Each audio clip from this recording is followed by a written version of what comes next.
La ocasión anterior, hermanos, comenzamos a considerar los dones requeridos para el oficio ordinario de pastores, obispos o ancianos. En el primero de los aspectos, que fue, como recordarán ustedes, la doctrina. El primero de los aspectos de las administraciones espirituales de esta nueva institución eclesiástica que vimos la ocasión anterior fueron precisamente los dones relativos o necesarios para el deber de dispensar o impartir la doctrina por parte de los pastores, obispos o ancianos.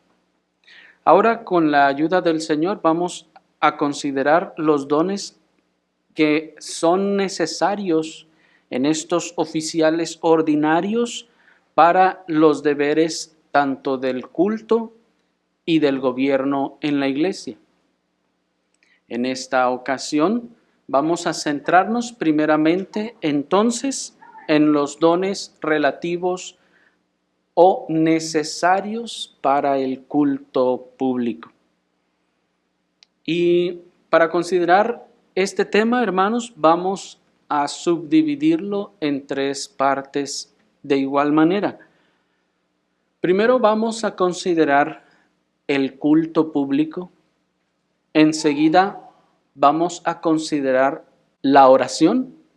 Y por último vamos a considerar la alabanza. Vayamos primeramente a considerar el culto público y acompáñenme por favor a la carta del apóstol Pablo a los Hebreos en el capítulo 9, en el versículo 1. La carta del apóstol Pablo a los Hebreos en el capítulo 9, en el versículo 1. Versículo que les hemos también compartido ya.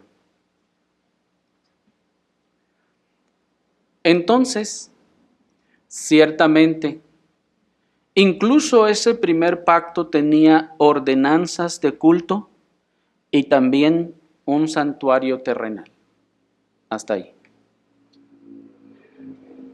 Observen, hermanos, primeramente que el término culto, como también el concepto de las ordenanzas de ese culto, tienen un fundamento en la Escritura. Algunas personas que vienen a visitar a veces la iglesia, incluso aquellos que tienden a venir del neocalvinismo, nos escuchan hablar de cosas como culto público o hablar de frases como ordenanzas públicas o actuaciones públicas y dicen, ¿y eso qué es? ¿Por qué hablan así? Bueno, hermanos, porque la Escritura así lo llama. Observen que tanto el término culto como la expresión de las ordenanzas están en la Escritura. Dice el verso. Entonces, ciertamente, incluso ese primer pacto tenía, ¿qué tenía? Ordenanzas de culto. Y también un santuario terrenal. En cuanto al culto, primeramente, hermanos, el término griego que se tradujo como culto es el término griego latría, que también significa adoración.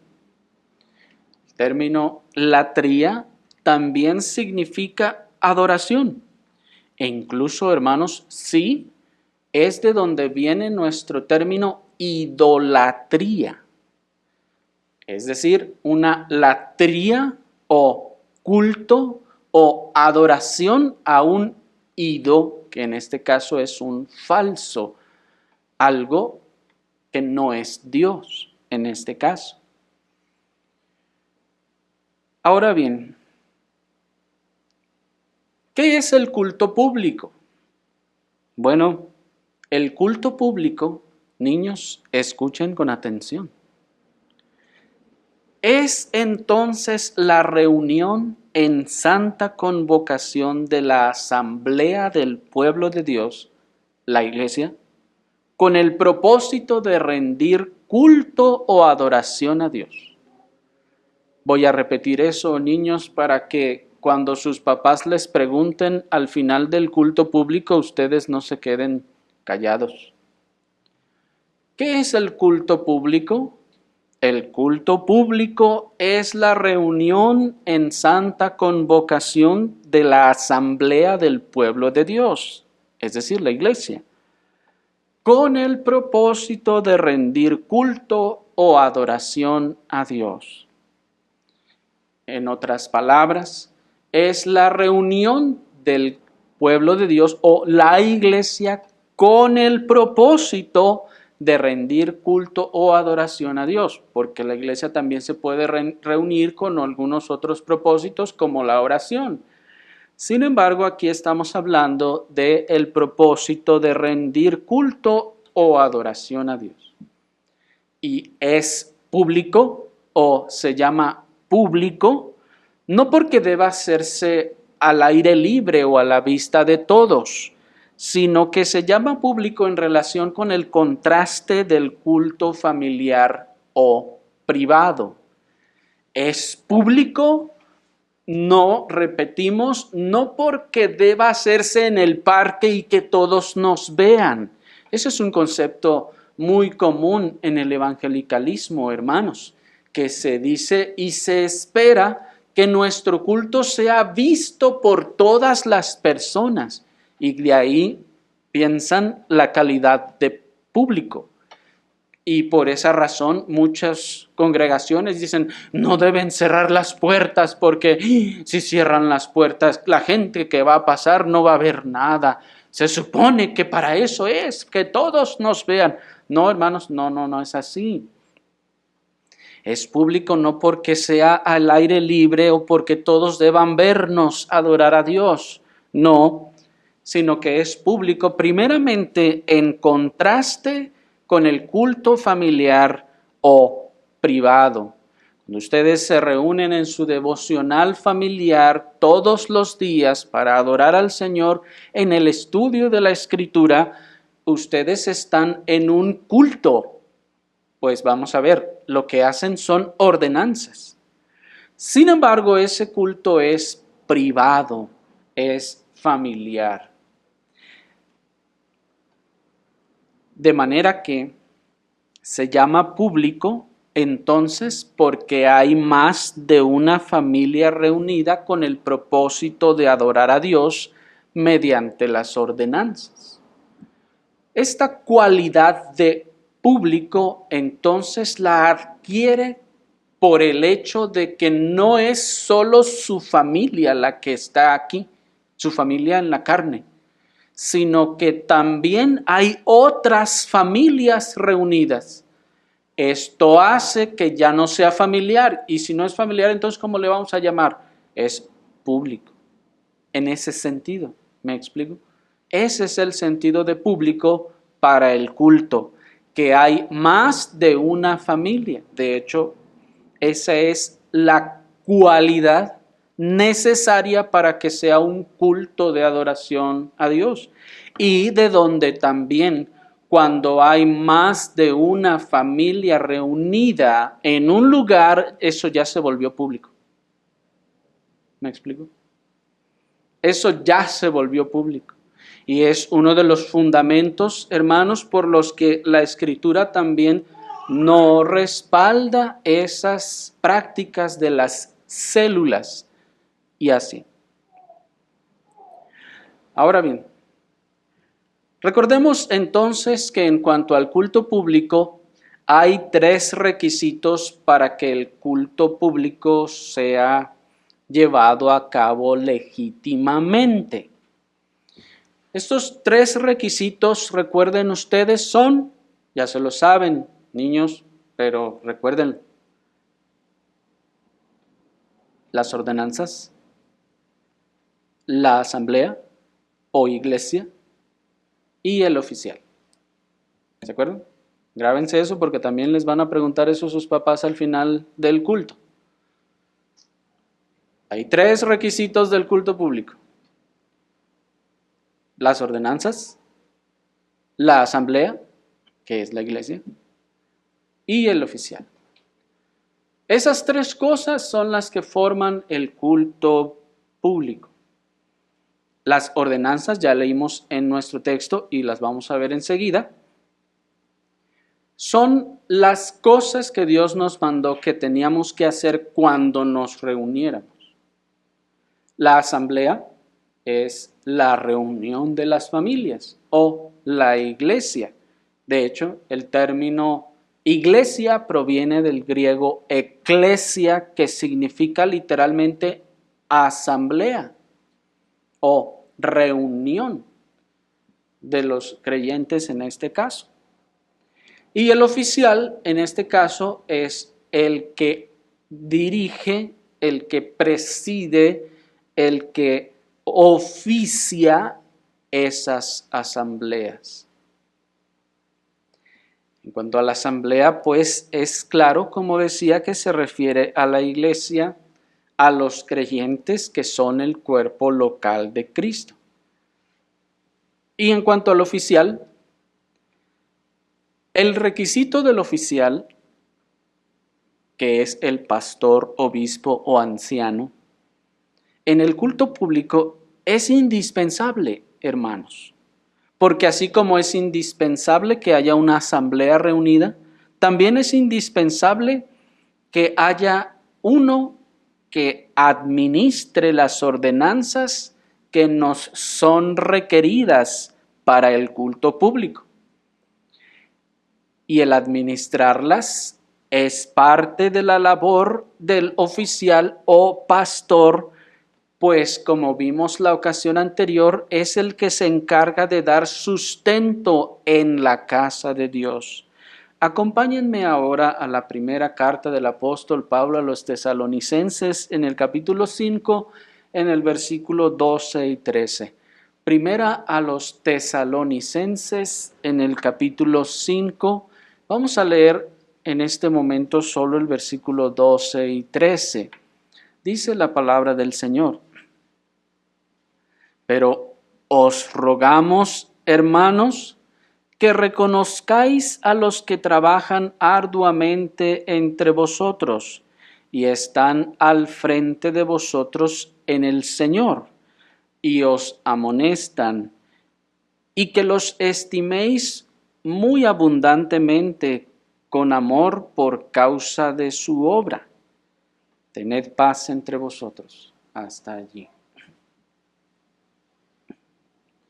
A quienes nuestro apóstol a los gentiles nos manda reconocer es, ¿vieron ustedes?, a los que trabajan arduamente entre nosotros y están al frente de vosotros en el Señor, dice el texto. La expresión los que están al frente de vosotros se refiere a los que están por sobre vosotros. Así es como lo traduce la versión King James. Los que están encima de vosotros. Los que os dirigen, dice otra versión. El término griego también en otro contexto se traduce como gobernar, de donde adquirimos la idea que estar al frente se refiere al liderazgo o la autoridad de los que dirigen a la iglesia. Si volvemos entonces al texto con esto en mente, dice el versículo 12. Pero os rogamos, hermanos, que reconozcáis a los que trabajan arduamente entre vosotros y están al frente de vosotros o están encima de vosotros o están gobernándolos a vosotros en el Señor y os amonestan. Hasta allí. Sin embargo, hermanos, es una misericordia que también todas las formas en las que se tradujo este término griego en este versículo transmiten una idea paralela que no está desconectada de la labor de los que gobiernan la iglesia y que es, en este caso, la administración de las ordenanzas públicas en el culto público. Pues los que están al frente, ese estar al frente, les decía, el término original no se refiere a que los que se paran al frente de la reunión, no, sino que los que están al frente de nosotros, como si son los que están adelante de nosotros, los que están al frente en el liderazgo, los que dan la cara por nosotros. Sin embargo, cada una de las traducciones, hermanos, tiene un feliz paralelo que nos señala a algo que también ciertamente está dentro de este gobierno que deben hacer, que es, en este caso, estar al frente en el liderazgo, en la autoridad para dirigir o administrar las ordenanzas públicas en el culto público. Pues de hecho el término original también se refiere, en otros lugares se ha traducido como presidir, porque también se refiere a que de todos los que estamos reunidos, el que se para al frente, el que se pone en pie sobre todos, ese es el que va a administrar estas ordenanzas públicas. ¿Me explico? Porque si nos preguntamos, bueno, son ellos los que nos dirigen, pero hermanos, ¿en qué nos dirigen? Bueno, primeramente, en la realización o actuación de las ordenanzas del culto público. ¿En qué nos dirigen esos que están al frente? Primeramente y preponderantemente en la realización o actuación de las ordenanzas públicas en el culto público. Pero bueno, teniendo claro esto, hermanos, y teniendo claro que es el oficial el que dirige estas ordenanzas públicas o el que debe dirigirlas, ahora nos preguntamos, bueno, y entonces, ¿cuáles son esas ordenanzas del culto público? Bueno, las ordenanzas son, hermanos, como sabemos, la palabra leída, cantada y predicada, la oración y las alabanzas al Señor. Nuevamente llamo su atención, niños, 3 cosas. Aquí está la tercera pregunta que les van a hacer al final del culto público. ¿Cuáles son las ordenanzas? Son 3. Otra vez 3. ¿Se fijan que cada una de las respuestas son 3? Otra triada, que en este caso es la primera ordenanza, la palabra. La palabra leída, cantada y predicada. ¿Se fijan? Otras 3. La segunda ordenanza es la oración. Y la tercera ordenanza son las alabanzas al Señor. En la ocasión anterior, hermanos, ya vimos los dones concernientes o necesarios para la parte central del culto de adoración, que es la predicación de la palabra de Dios. Por lo que enseguida continuaremos con las otras 2 ordenanzas del culto público, que son la oración y las alabanzas al Señor. Solamente antes de comenzar con la segunda de ellas, quiero recordarles, hermanos, que la palabra, en este caso, como una ordenanza, lo es todo o permea todas y cada una de las demás ordenanzas. La palabra es la principal y es la central, porque esta, digámoslo así, se extiende y se incluye a todas las demás ordenanzas, porque no podemos orar sin la palabra, sino que al contrario debemos orar la palabra de Dios. Porque no podemos cantar o alabar al Señor sin la palabra, y debemos cantar o alabar al Señor por medio de la palabra. Esto es importante. Pero pasemos a la segunda ordenanza, que en este caso es la oración. Los discípulos del Señor siempre han orado, hermanos, Desde la ascensión de nuestro Señor Jesucristo a la derecha del Padre, los discípulos siempre se reunieron para orar. Y lejos de las recientes modas del pentecostalismo, las oraciones de la Iglesia siempre fueron realizadas con orden y a través de la dirección de un oficial. Pues hoy en día, hermanos, ustedes van a las congregaciones pentecostales y cuando se dice que vamos a orar, todos empiezan a hablar y algunos hasta a gritar y a hacer cuanta cosa y se vuelve todo un desorden como el que el apóstol ya censura en 1 Corintios 14 que ya vimos con respecto a las lenguas, ¿se acuerdan? Dice, si todos están ahí hablando uno acá, uno allá, dice, ¿qué se les va a entender? ¿Qué orden hay en eso? No, dice que lo haga uno y que lo hagan por orden. Lo mismo, hermanos, ocurre a la hora de realizar o llevar a cabo la ordenanza de la oración. La ordenanza de la oración en el culto público no significa todos pónganse a hablar orando ustedes. No. Dado que como estamos viendo se trata, por eso definimos qué es el culto público, se trata de una asamblea, se trata de una reunión, entonces la oración no puede ser así. Aviéntense pues todos ya que estamos aquí todos. No, por eso era necesario el tercer requisito que era el oficial, ¿se acuerdan? ¿Por qué? Porque él va a administrar. ¿Qué va a administrar? Dijimos, las ordenanzas públicas. ¿Cómo administra la oración? Dirigiendo él la oración. Y esto lo encontramos aún en la Escritura. Miren, Hechos capítulo 16. Acompáñenme al libro de los Hechos en el capítulo 16.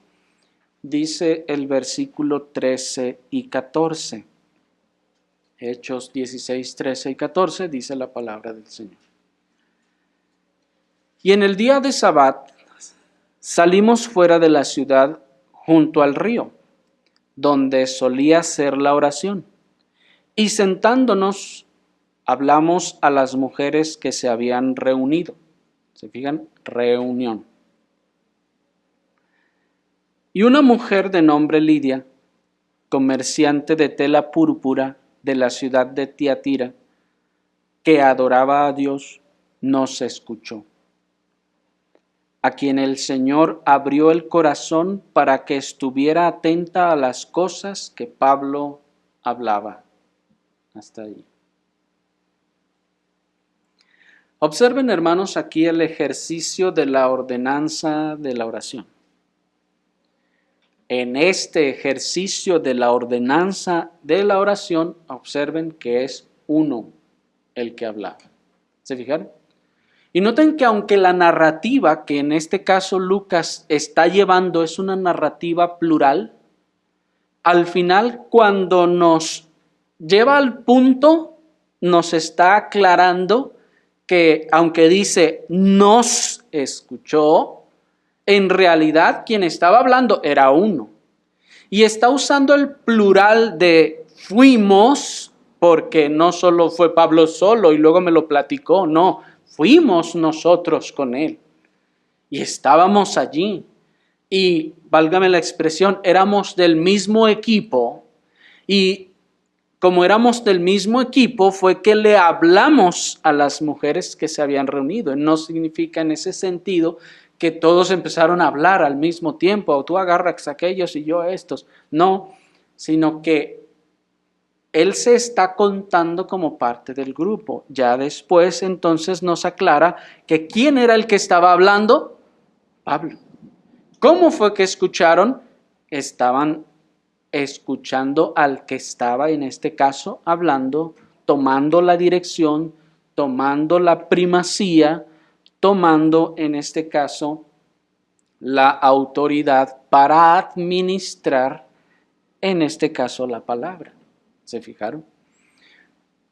Dice en ese sentido el pastor puritano John Owen, cito, esta es la voluntad de Dios, que en las asambleas de su designación como las iglesias y las familias y las reuniones ocasionales de dos o más reunidos en el nombre de Cristo, uno ore en nombre de sí mismo y del resto que se une a él.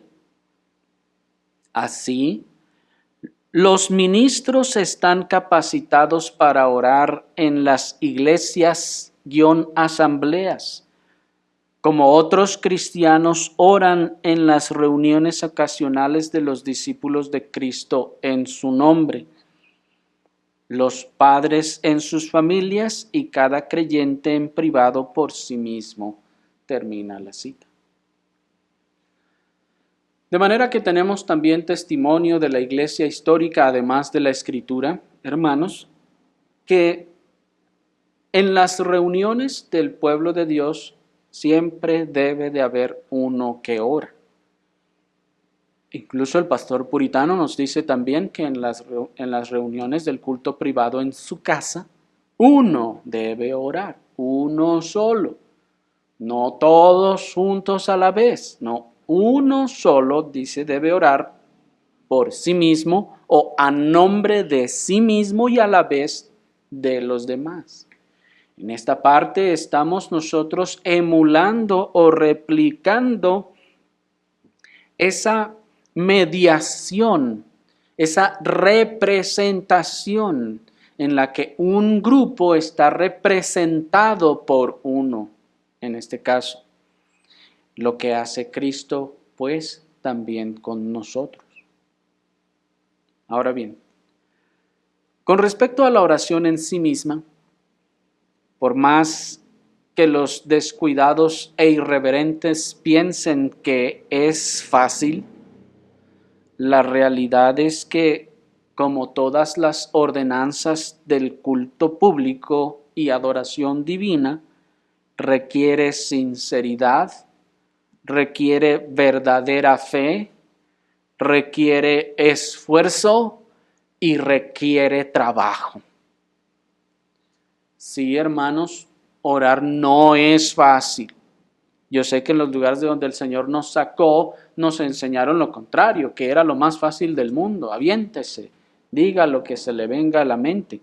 Eso no es así. No vamos a hablar ahora acerca de la oración per se, pues no tenemos el tiempo. Solamente queremos aclarar, hermanos, que no es algo sencillo, que no cualquiera, digámoslo así, lo puede hacer, puesto que se requiere primero sinceridad, se requiere verdadera fe, se requiere esfuerzo y trabajo. Esta es la razón también, o un argumento más, por lo que ese decisionismo no es consistente con la Escritura. Porque ¿qué es el decisionismo? Es, haz esta oración conmigo y di, Señor, te pido que esto y que el otro. Y ahí está el otro repitiendo como el loro, ¿verdad? Diciendo las palabras del otro. En ese sentido, hermanos, la oración no es repetir las palabras del otro. La oración primero requiere sinceridad. Un corazón que de manera sincera y personal se está dirigiendo al Señor. En segundo lugar, requiere verdadera fe, de donde entonces toda oración que no tiene verdadera fe, entonces se convierte en un rezo, sobre todo si es algo que no está saliendo de mi mente, de mi corazón sincero, ya sea agradecido o pidiendo al Señor, no es una oración aceptable. Requiere un esfuerzo. Requiere un esfuerzo, hermanos, porque es necesario pensar antes de orar. Si se nos dice que es necesario pensar antes de hablar, ¿no será más necesario pensar antes de orar?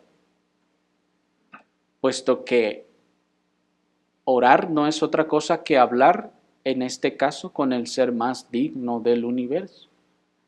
Y si se nos incita o llama a pensar antes de hablar, sobre todo con una autoridad, Cuanto más si se trata de el Dios de los cielos y la tierra.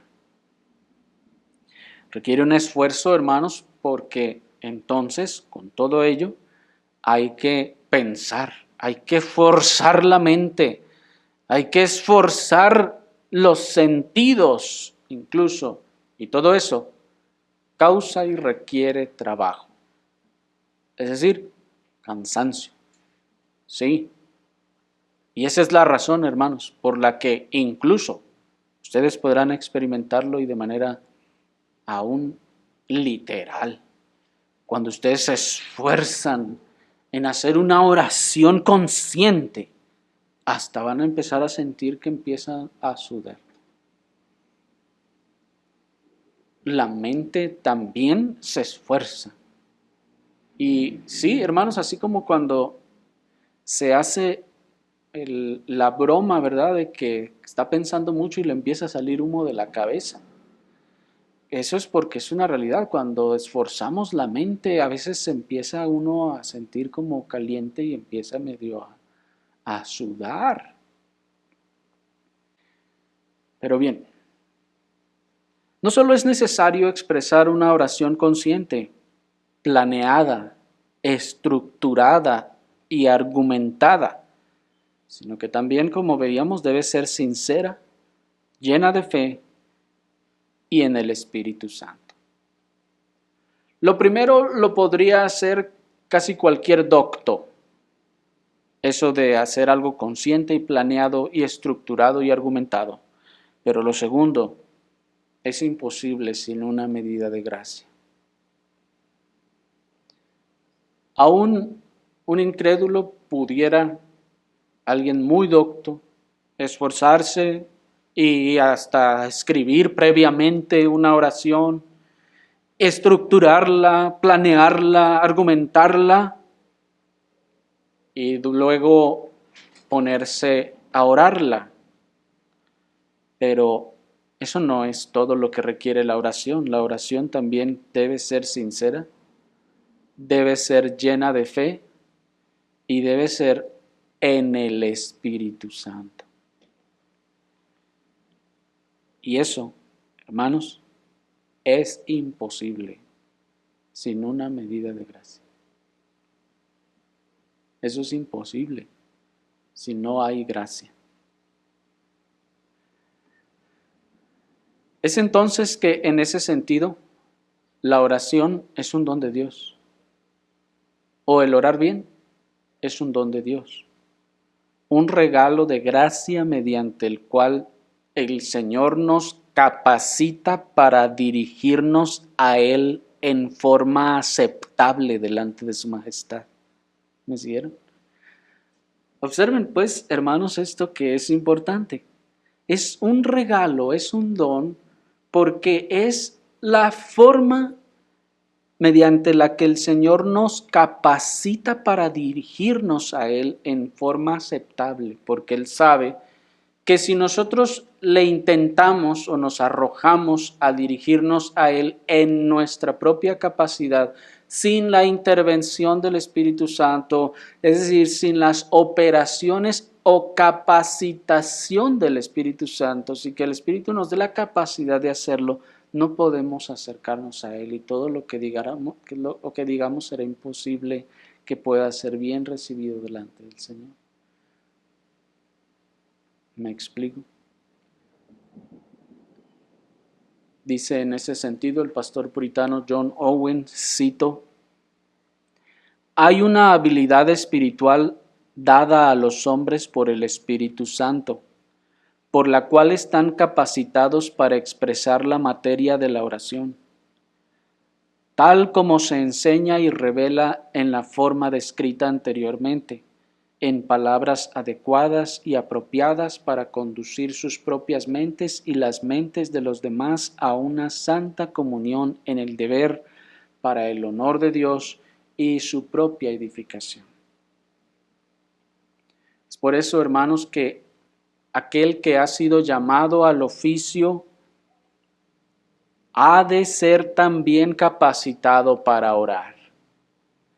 Aquel que ha sido llamado al oficio debe haber sido también capacitado para orar, y para orar no solo él mismo, porque vamos a ver después en cuanto a los dones por sí mismos, que todo creyente también es capacitado para orar. De otro modo no podría dirigirse delante del Señor.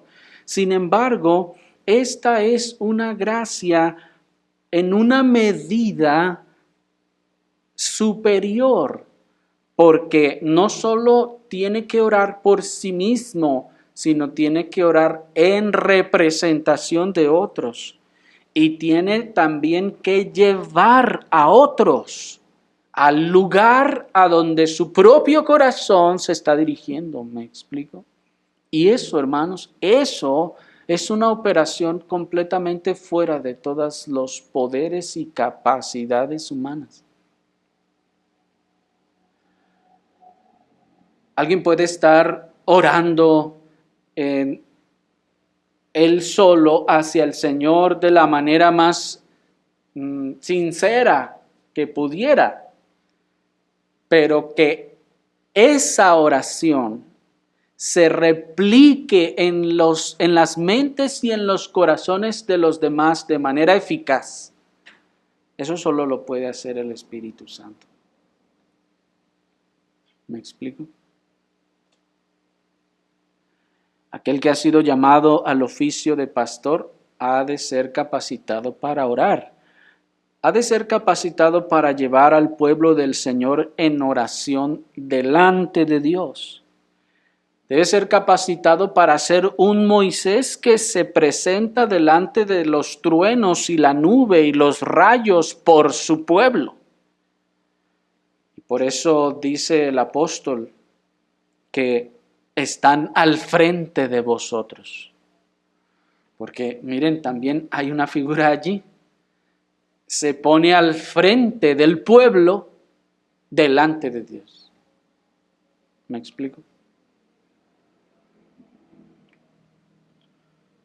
De manera que no solo le debe ser dada la gracia, digámoslo así, que es común a todos los creyentes para orar, para poder dirigirse eficazmente al Señor, sino una medida de gracia mayor para poder conducir tanto su mente como la de los que están en la reunión del culto público y colocar todas las mentes delante del trono de la majestad.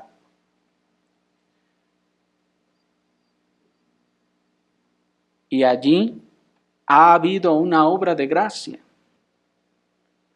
Ha habido el ejercicio de un don dado a los que tienen el deber de llevar al pueblo o conducirlo hasta el trono de la gracia, abriéndose camino en medio de los obstáculos de la mente, los afectos y el cuerpo mismo.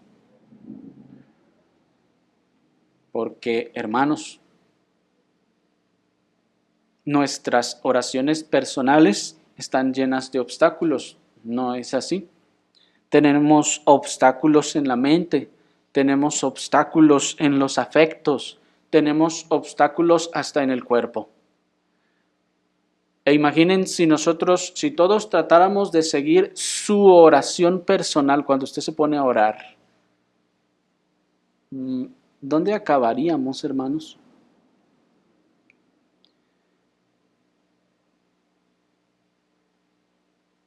Pero es necesaria una gracia de parte del Señor para aquellos que han de llevar al pueblo de Dios en oración, para que puedan sostener, y es el Espíritu el que sostiene su mente en un lugar, es el Espíritu el que sostiene sus afectos en un lugar y el que sostiene su cuerpo mismo, porque el que está administrando las ordenanzas públicas está más cansado que usted. Usted ha estado sentado todo el culto público, pero el que administra las ordenanzas públicas es el que está más tiempo sacrificando, digámoslo así, o cansándose. Incluso es el que ha de cantar más fuerte y, hermanos, podrá sonar un poco extraño para muchos, pero el cantar fuerte y hablar mucho cansa, como si estuviera haciendo una labor con las manos y con los pies. Puede sonar impresionante, hermanos, pero es una realidad. Ahora bien, esta oración pues no puede ser cualquier rezo, no puede ser una simple repetición como la del Padre Nuestro, sino que se nos demandan cualificaciones en esta oración. Acompáñenme a 1 Corintios 14, 15 para que veamos esas cualificaciones. 1 Corintios capítulo 14, versículo 15, dice la palabra del Señor. ¿Qué hay entonces? Oraré con el espíritu, pero también oraré con el entendimiento. Cantaré con el espíritu, pero también cantaré con el entendimiento. Hasta ahí. Observen que la oración debe ser hecha con entendimiento. ¿Se fijaron? Es decir, la oración debe ser hecha con iluminación de la palabra de Dios.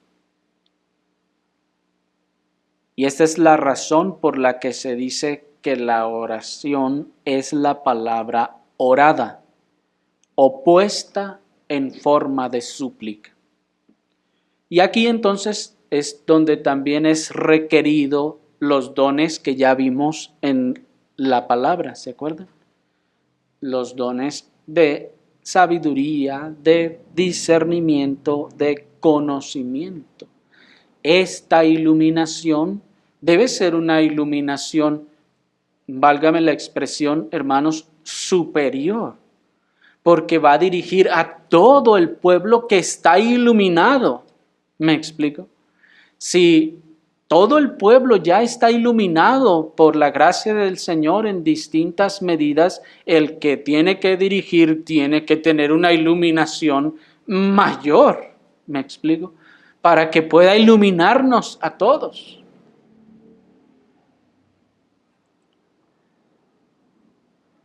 Pero además de eso hay una cualidad más esencial en la oración que se nos es demandada, y es que la oración debe ser en el Espíritu Santo. Dice Efesios 6:18.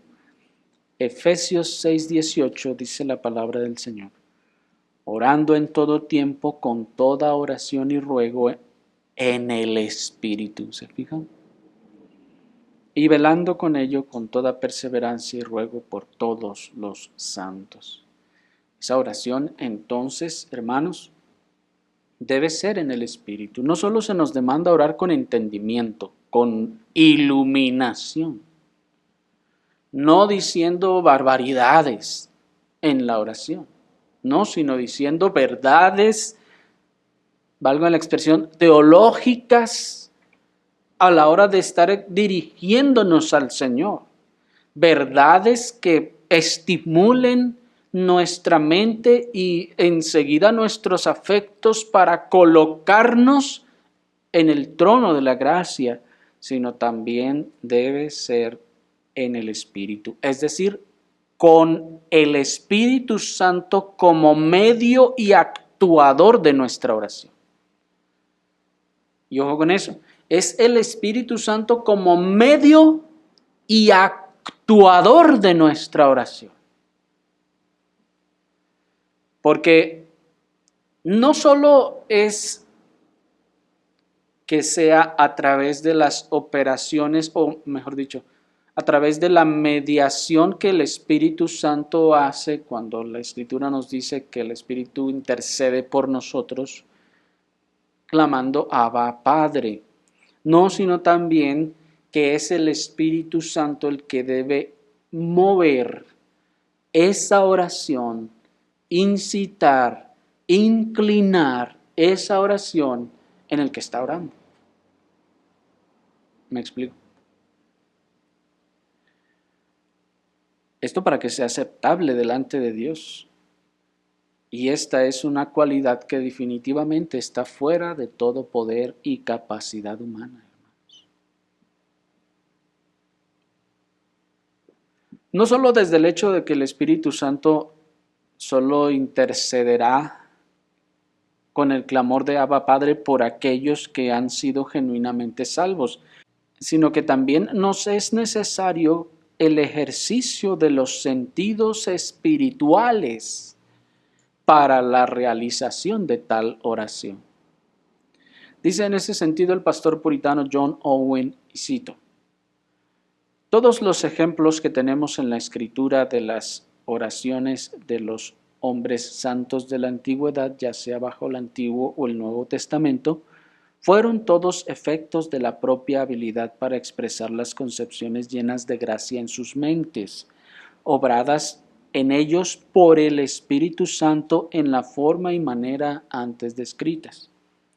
Lo llamo su propia habilidad en oposición a las otras ayudas y asistencias externas de otros, o una prescripción antecedente de una forma de palabras para ellos. Termina la cita.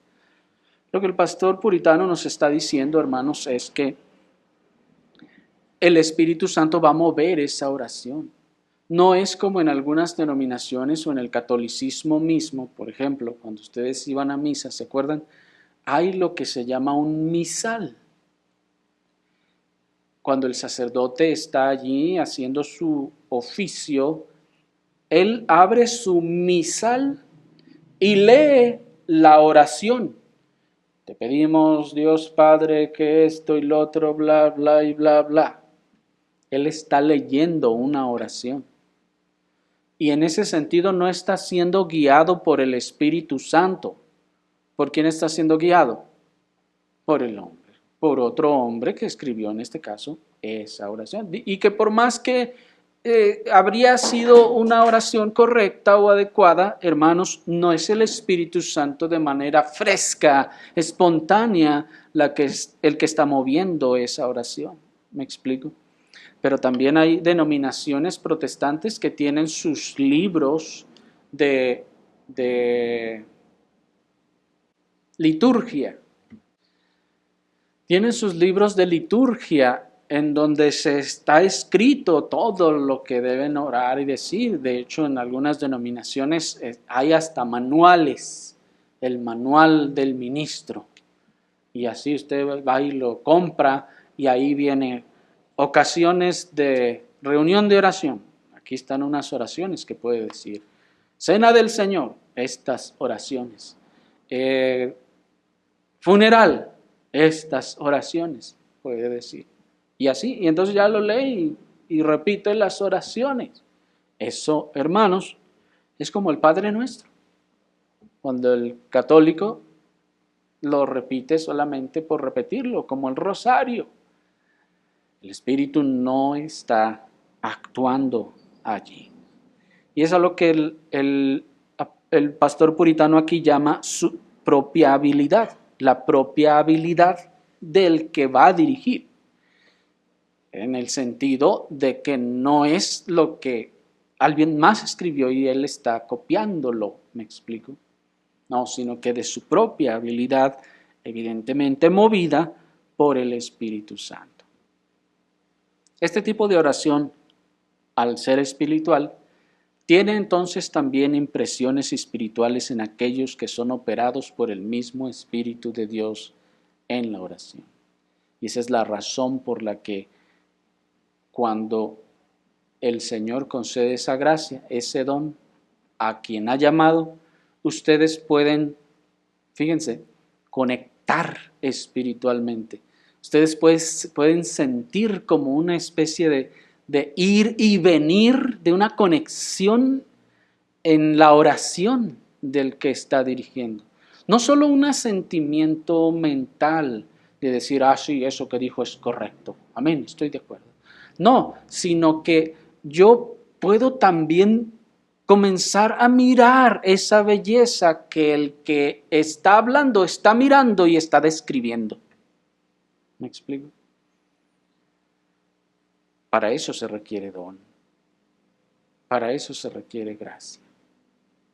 Pero pasemos a la siguiente ordenanza del culto público, la tercera de ellas, que es la alabanza. La alabanza. Con alabanza, hermanos, nos referimos específicamente a los salmos e himnos que la Escritura nos enseña que se han de dar al Señor en culto de adoración. No nos referimos a otra cosa, pues el término alabanza ya es muy utilizado para referirse a los coritos o cuanta cosa la gente inventa. Música, por ejemplo, de hecho muchos cuando oyen alabanza lo que piensan es en un grupo musical que está tocando, pero no, hermanos, aquí cuando hablamos de alabanza estamos hablando en los términos bíblicos. Término hebreo halal, por ejemplo, que significa la alabanza o exaltación de Dios. Vayamos nuevamente a 1 Corintios 14:15 para ver algunos de los requisitos. 1 Corintios 14:15 nos dice la palabra del Señor. ¿Qué hay entonces? Oraré con el espíritu, pero también oraré con el entendimiento. Cantaré con el espíritu, pero también cantaré con el entendimiento. Hasta allí. El cantar al Señor, hermanos, en el culto público, no fue una costumbre que se introdujo en la iglesia por ahí del siglo IV o V, como muchos piensan. Algunos han dicho, no, es que la iglesia no cantaba, nunca ha cantado. Eso se introdujo ya después, en los siglos posteriores. No, hermanos, sino que desde la institución eclesiástica anterior, el cantar se constituyó como una ordenanza del culto a Dios. Y observen aquí al apóstol, hablando precisamente en el contexto del culto público, ustedes lo pueden leer en la casa, que es 1 Corintios 14, en el contexto de la reunión de los santos para culto público, está hablando de cantar. Lo que nos está diciendo, hermanos, que esto es escritural y mandado por el Señor. Pero también nos dice que este cántico debe ser cantado no solo con todo nuestro espíritu, sino también con entendimiento. De donde aprendemos también que los himnos que hemos de cantar no son una elección trivial basada en lo popular o en la moda, sino en el esforzado uso del entendimiento para escribirlos y para cantarlos. Es decir, ¿para qué se necesitará que el oficial tenga dones para la alabanza? Si alguien nos dice, es que el oficial necesita dones también para, dentro del culto público, el aspecto de la ordenanza de la alabanza. Y diga algo, bueno, sí, necesita dones para cantar bien y no se le salgan los gallos. Bueno, hermanos, pero eso de cantar bien, observen que no es una cualificación espiritual. El ser humano sin la operación especial del Espíritu Santo podría cantar. Es decir, cuando decimos operación especial estamos hablando de una operación de dones operando en gracia para sus hijos. Pues ya vimos al principio de esta serie que aún esas cosas ciertamente vienen de la gracia común del Espíritu Santo. Estamos hablando aquí de la gracia especial. No se requiere la gracia especial, se requiere la gracia común, de manera que el impío también puede cantar bien y hasta mejor.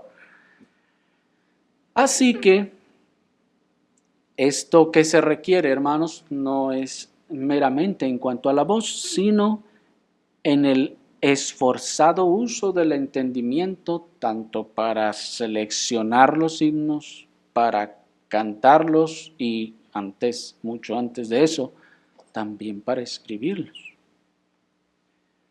Es decir, en muchos otros lugares, hermanos, se adopta casi cualquier himnario solo porque es el de la denominación. O solo porque es el himnario bautista. Y como nosotros somos bautistas, pues tenemos que agarrar el himnario bautista. O como alguien dijo, pues ya hay un himnario bautista reformado. Entonces hay que tomar ese sin preguntar. No, hermanos, parte de las cualificaciones o del don, en este caso, que requerirá el oficial, es poder discriminar en todos estos himnarios cuáles son los himnos que están cantando la palabra y la palabra de manera correcta. Es necesario que pueda entonces hacer a un lado los que no son sanos o los que son casi sanos o parecen sanos o aunque no sean incorrectos, pero que ya en ciertas circunstancias se llegan a convertir muchas veces en algún asunto de orden más trivial o distractorio. Es decir, que puede haber un himno que no está mal, pero que es el que cantan allá en la iglesia católica. Y cuando lo cantamos aquí, pues yo me acuerdo de cuando andaba allá y en vez de estar adorando al Señor, eso me está causando una distracción. ¿Me explico? Bien. Estas habilidades, pues, de la gracia del Espíritu Santo, donde se involucran los dones como de sabiduría y discernimiento, han sido los medios por los que el Espíritu Santo capacitaba a sus iglesias aún para escribir sus propios himnos, hermanos, cuando las tecnologías de las grabaciones y del Internet no estaban disponibles. Por eso decíamos hace un momento que es muy típico, muy común irnos a la fácil. ¿Y cuál es la fácil? Pues agarramos el himnario que ya está. ¿Somos bautistas? Pues agarramos el bautista. Pero hay un montón de himnos que no son bíblicos. No, pues no los cantamos. Bueno, pero de 500 y feria, entonces nada más son 50. ¿Sí me explico? Eso no ocurría en las iglesias sanas de antaño, hermanos. También porque ciertamente no había las tecnologías que hay hoy en día. Pero en la antigüedad, hermanos, las iglesias no se sobresaltaban ni se asombraban por la realidad de que ellos tenían que escribir sus propios himnos. De hecho, hubo una época en la época de los puritanos, en la que casi cada iglesia tenía su propio himnario y sus propios himnos. Ellos escribían sus propios himnos. Después algunos de ellos, que los escuchaban otros hermanos, se volvían populares y eran incluidos en los himnarios de las otras iglesias. Y así. Y de ahí tenemos himnos que se han preservado hasta nuestros días. Sin embargo, hermanos, los oficiales de aquel tiempo y los de este tiempo también se esforzaban en tener sus propios himnos, cuidarlos, así como cuidaban su propia predicación.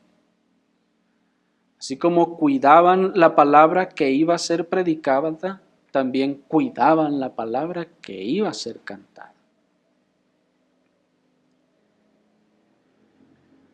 Porque hoy en día, hermanos, muchas congregaciones e incluso algunas que se precian de ser reformadas, ni siquiera les pasaría por la mente que ellos tuvieran que tener su propio himnario. ¿Cómo? No, eso no hace falta, ya hay, ¿para qué? ahí hay mucha falta de celo por la palabra, por el culto y muy probablemente también falta de dones. Todo esto porque la alabanza en forma de canto tenía el propósito de que el Señor fuera más glorificado en la medida que su gloria era más declarada a través de la letra de esos himnos. Por eso dice el Salmo 96, acompáñenme al Salmo 96, versículo 1 al 4, dice la palabra del Señor. Cantad al Señor un cántico nuevo. Cantad al Señor toda la tierra. Cantad al Señor, bendecid su nombre. Proclamad de día en día su salvación. Contad entre las naciones su gloria, entre todos los pueblos sus maravillas. Porque grande es el Señor y digno de ser vehementemente alabado. Temible es Él por encima de todos los dioses. Hasta allí. Ese contar que leemos en el versículo 3, observen que es dado en el contexto del cántico del Señor, de donde reafirmamos la necesidad de que nuestros himnos deben ser escritos con entendimiento, deben ser escritos con discernimiento, con amor por el Señor, con celo por el Señor y su gloria, porque nuestros himnos, ¿qué hacen? Cuentan la gloria de ese Dios glorioso. Nuestros himnos proclaman cuán grande es Él, y entre más profundos y precisos son, declaran con mayor lustre y brillo la gloria del Señor. ¿Me explico? Pero el corito de estar nomás repitiendo aleluya, gloria, aleluya, aleluya, gloria, aleluya, aleluya, gloria. ¿Qué declara de la gloria del Señor, de su majestad, de su palabra, de su poder, de su obra?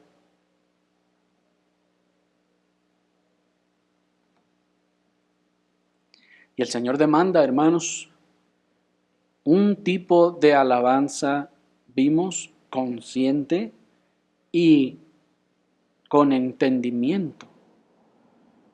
Y la demanda cuando dice Malaquías 1:6, si soy padre, ¿dónde está mi honor? Si soy Señor, ¿dónde está mi temor? El Señor demanda que le demos honor. Y el Salmo nos dice que lo hacemos también cantando. ¿Cantando qué? Cantando sus maravillas y las glorias de lo que Él hizo. El pastor o anciano, pues, es capacitado por el Espíritu no solo para llevar al pueblo de Dios en adoración a Dios en el culto público, sino también para la preparación de esa alabanza que se ha de dar al Señor. Por lo que no es que se trate, como decíamos, de una mera capacidad tonal para cantar, sino que hay una gracia. Hay una gracia, hermanos, en la selección de los himnos y la guía de ellos por el Espíritu Santo a la hora de llevarlos a cabo como ordenanza en el culto público. Y todo esto debido a que el culto público es y debe ser una probada de la adoración celestial en la tierra. Y piénsenlo, hermanos, si eso es así, nosotros somos totalmente incapaces de una cosa así. Si el culto de adoración es una probada de la adoración celestial en la tierra, entonces ningún ser humano está capacitado para lograr una cosa así. Dice en ese sentido el pastor puritano David Clarkson, cito: el culto público es la semejanza más cercana del cielo. Por lo tanto, debe preferirse. En el cielo, hasta donde nos lo describen las Escrituras, no hay nada que se haga en privado, nada en secreto. Todo el culto de esa gloriosa compañía es público. La innumerable compañía de los ángeles y la iglesia de los primogénitos forman una asamblea general en la Jerusalén celestial. Forman una sola congregación gloriosa y así juntos cantan las alabanzas del que está sentado en el trono y las alabanzas del Cordero, y continúan empleados en ese culto público hasta la eternidad. Termínalas. También vemos aquí, hermanos, que si la Escritura nos dice que en la adoración celestial vamos a cantar también, este es otro pilar y fundamento para esta ordenanza pública de la alabanza, del cantar la palabra del Señor. Y en ello, pues, como decíamos, debe haber una gracia, debe haber dones que capaciten, que generen, válgame la expresión, ese ambiente espiritual que se constituya en esa probadita del cielo en la tierra. Eso no lo podría lograr nunca el hombre. Solo la gracia y operaciones del Espíritu Santo pueden hacer algo así. Pero hasta aquí vamos a dejar lo que corresponde a los dones necesarios para el culto público y después vamos a continuar con el tercer aspecto. Oremos al Señor.